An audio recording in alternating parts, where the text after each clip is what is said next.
Hey Jim here. How's everybody doing today? It's 9th March 2023. Got the new bow in, this pigskin Mongolian horse bow, 45 pounds. The the string is a little thicker than what I'm used to as far as the other recurve goes, and it definitely has a tune to it.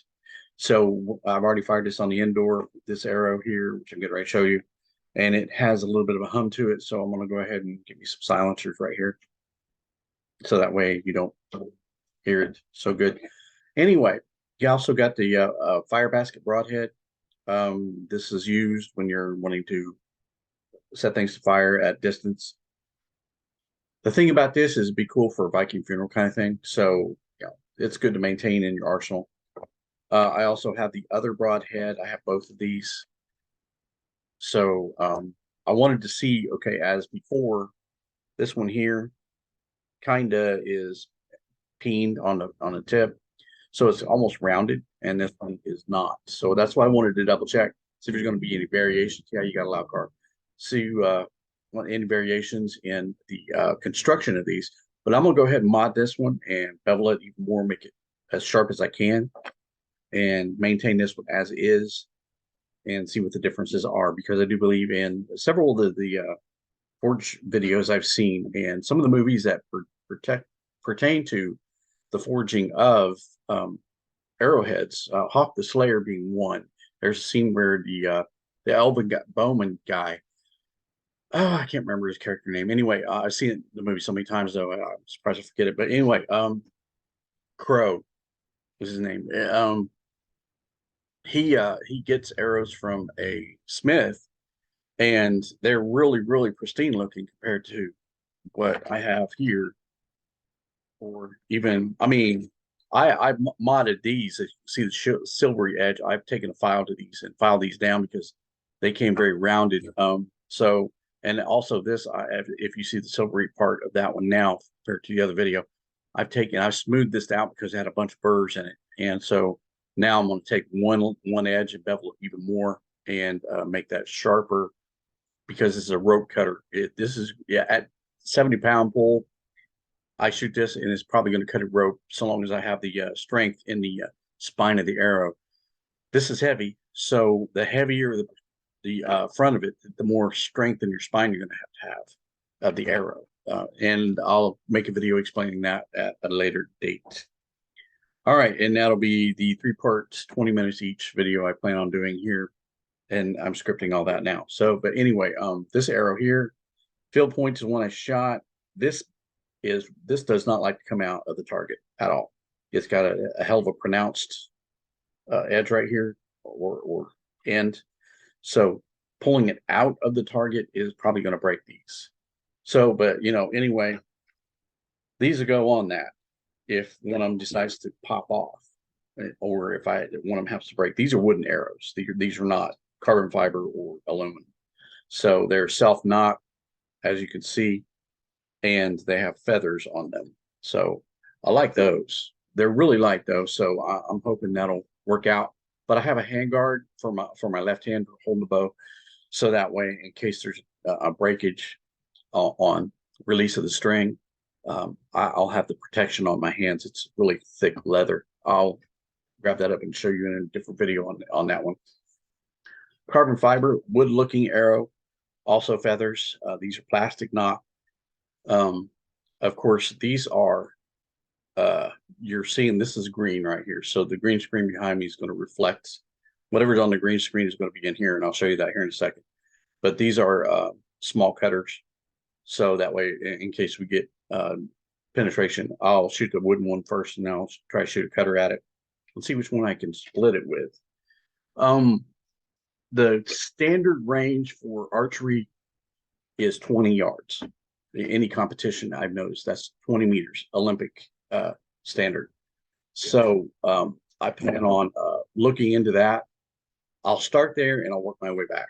But these are arrowheads that are just two-sided, and you'll see the three-sided here in a second. This is a carbon fiber as well, and this screws in to the arrow, the same plastic knot feather. least I think it could be plastic. But these arrows are also good for penetration or armor, or and these are a little heavier shafts, so they should do quite well. Put that one over there. Grab the next one. This is a modern broadhead type. It's blue. It has 3 blades. It has a very sharp bullet point head, very asymmetrical, so it should also penetrate.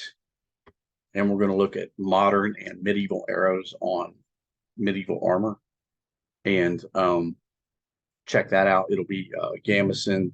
I have chainmail that I've made before several years ago. I have a really thick chainmail, so we're going to set that penetration testing. This is penetrator here. This is the excuse me, wooden, self-knocked, no plastic there, feathers, and then you have this is the 3-sided broadhead triangle or pyramidal shape, if I can get it on there correct. No. So I mean, this is going to be a penetrator for armor. Should get inside the chainmail rings, and we'll see how much damage it'll do on the dummies that I put the chainmail on. And no, I won't be one of the targets, because even though I'm a dummy. This is also the other carbon fiber arrow, but look at the head. It's green, so kind of sort of background there. But anyway, looking into it, I'll post a picture of this one from the first screen. You'll see it. These are very, very razor-like, and they're screw-in, so they have quite a bit of penetration possibilities or cutting possibilities. Not like the rope cutter, but I mean, it would be almost the same, but the rope cutter is a good chance of hitting something if it twists right. So we'll have to see how well that works out, and I'll have the shafts come in before too much longer, and that should be good to go. Let me pull this one out of this mess. I have 12 of these, so that is a good start. I have 6 carbon fiber, which I don't have all of them not, or rather put heads on. And I have 6 of these as well. So that'll be 24 arrows right now, plus the 30 I already had. And we'll go out and do some shooting here as soon as I get it all clear on the range. And that way I can test this bow out at distance, because I can go out to 50 on this comfortably on the same targets I have right here in front of me. They should be okay to use. I also have on my recurve, my modern recurve, I'm going to put my